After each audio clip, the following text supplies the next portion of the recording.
šiuo metu yra susitarta, kad šiuolaikinis žmogus turi mokėti kaip minimum 3 kalbas. Tai savo gimtąją ir 2 užsienio kalbas. Kokias užsienio kalbas?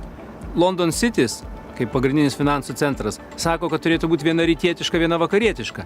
Mes Lietuvoje istoriškai vyresnioji karta mokam rusų kalbą, jaunoji karta moka anglų kalbą. Tačiau to negana. Mes esame maža šalis tarpe kitų didelių kaimynų. Ir mes esame tiltas tarp rytų ir vakarų. Tad manyčiau, kad mūsų žmogui reikėtų mokėti minimum 2 užsienio kalbas greta gimtosios. Mokantis kalbų, svarbiausia yra labai aiškiai savo atsakyti, ką aš su ta kalba darysiu.